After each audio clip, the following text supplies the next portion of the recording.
Welcome back to Critical Issues Alternative Views. We're having a special program. Ron Kramer and Denise Keel with you, talking with Matt Longjohn. And Matt is the Democratic candidate in the 6th Congressional District. Matt, we've talked about a number of things already, but what are some of the other critical issues that you want to focus on in this particular campaign?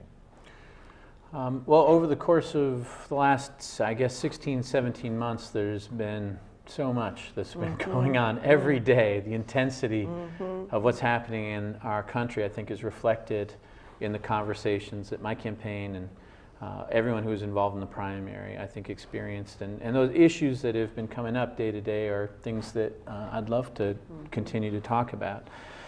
Whether it's environmental policy, you know, we've got a very significant issue going on here in our district with the polyfluoroalkyl substances, these emerging contaminants, really affecting people's quality of life, if not putting them absolutely at risk with health. We have to talk about the economy. You know, the tax bill in December was a pretty significant benchmark in this campaign, and I think it sets itself up as being a part of policy that's going to be talked about all the way through the rest of this campaign. We have to keep focused on economic policy and tax policy because it really matters. It changes how we can marshal resources to help people live their healthiest lives. Additionally, there's so much commentary out in the community about our education policy. And being the son of a teacher, I would be remiss if I didn't talk a little bit about education policy. Last but not least, if I get a chance, I'd like to talk a little bit about immigration policy. You know, what we saw in terms of human rights violations and illegal actions by the Trump administration on the border in this last year, I think is also something that we probably should talk about. But if I could have a chance to talk about those, that would be great. Let's take the environment first.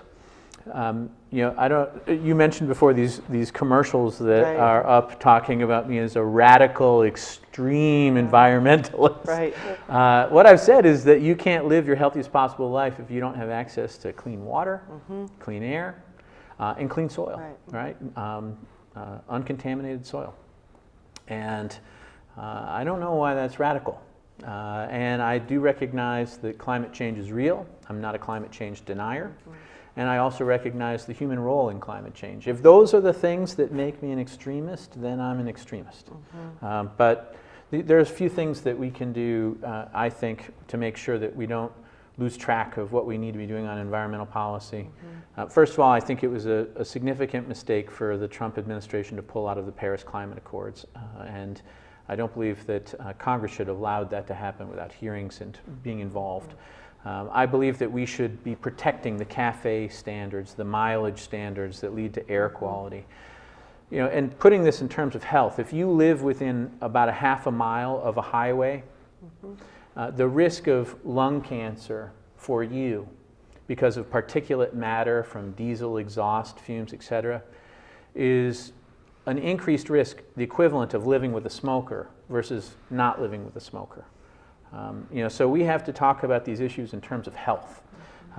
And so I'm for cleaner air. I want to make sure that we protect our water. And that doesn't just mean protecting the Great Lakes and making sure that the Great Lakes initiatives are funded.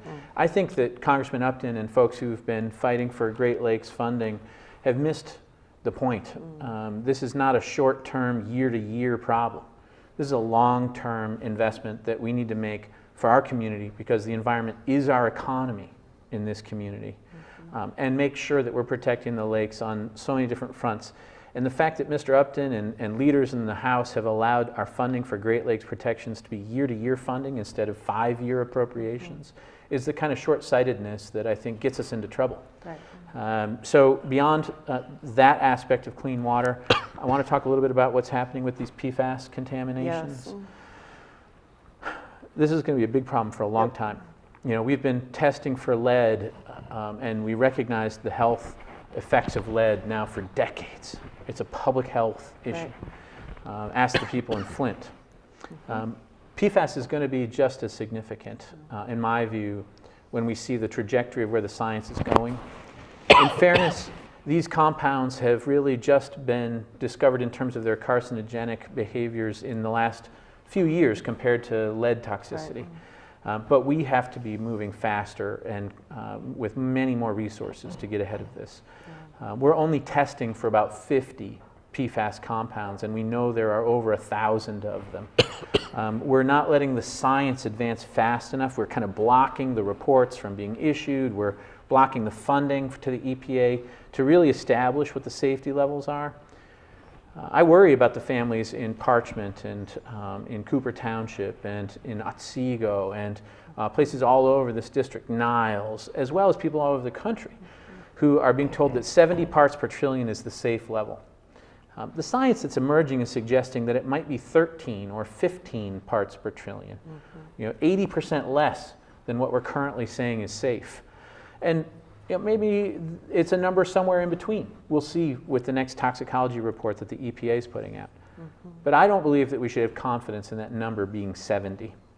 And when we get more aggressive in surveying and figuring out where the risks are, we also need to be more aggressive in cleanup.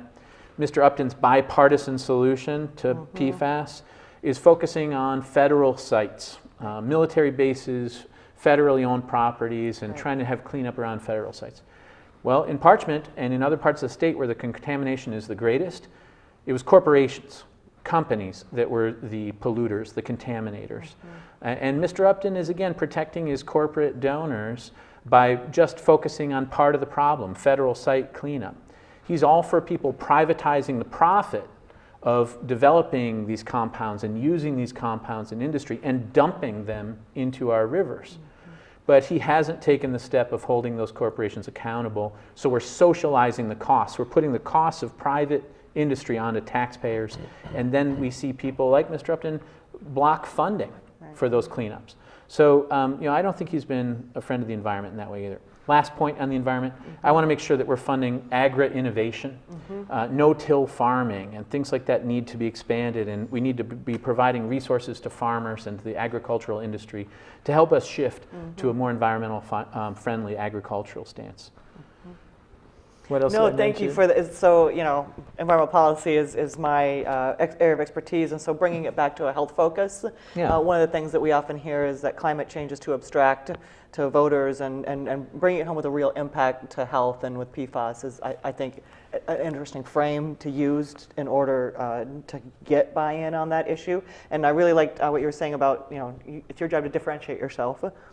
From Upton, and things like he gets a lot of press and great press for funding the Great Lakes Restoration Initiative, and I'm happy that he funds that and that's there, but it's again how we frame looking at these issues, and the environment and health is a long-term problem that you're seeking to address. So I agree. And we need to think about drastically reducing carbon emissions and transitioning to clean energy. So I'm hoping that those are going to be issues that will be high on the congressional agenda once you're ensconced in Washington.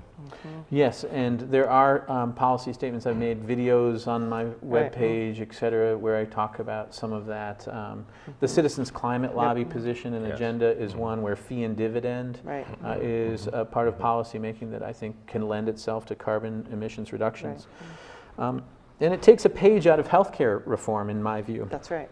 It's about incenting healthy behaviors and rewarding behaviors that will help us out of some of our biggest problems.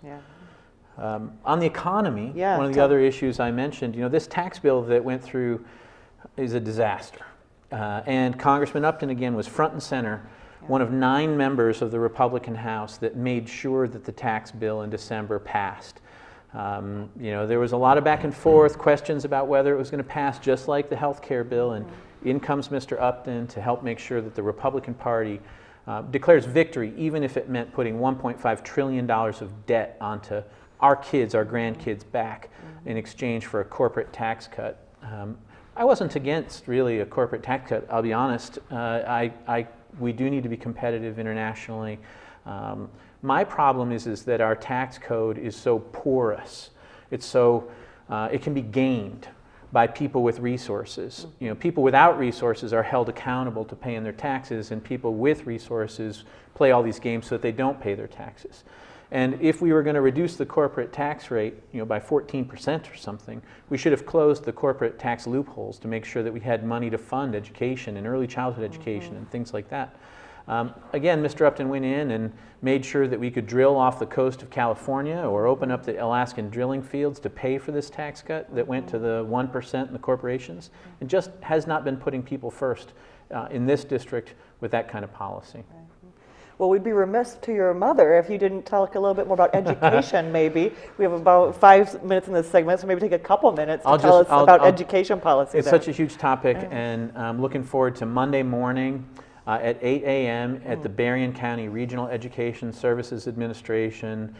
We are doing an event with Congressman Upton there, a candidate forum where, again, questions can come from the population, right, the citizenry, but to which I can't respond to his answers or vice versa. Those are the stipulations of being able to be in the same room with him. But education is near and dear to my heart in a number of ways. My platform for education is about lifelong learning. I recognize that we need to have early childhood education because that's the best investment we can make in our households, our families, our communities. We need to make sure that we do not appropriate a penny of taxpayer money to for-profit education management organizations or for-profit charter schools. We need to keep taxpayer money going into the public K through 12 system. And my mother would be embarrassed if I didn't recognize how important public education is to the community. We need to restructure the way that we deal with student debt.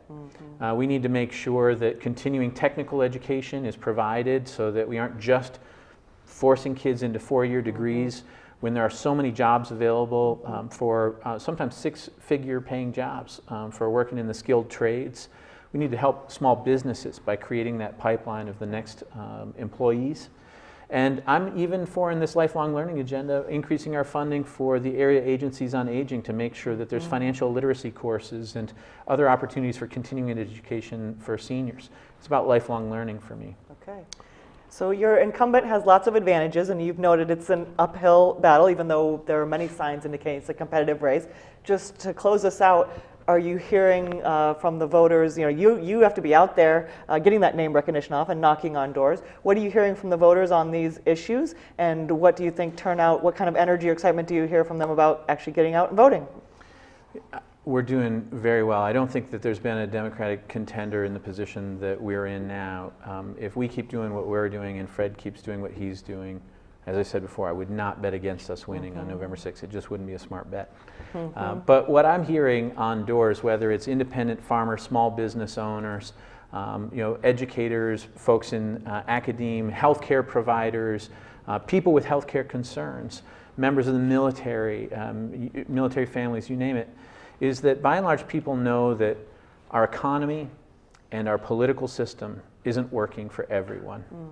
And many people are feeling the stress of not having their political system and their economy working for them.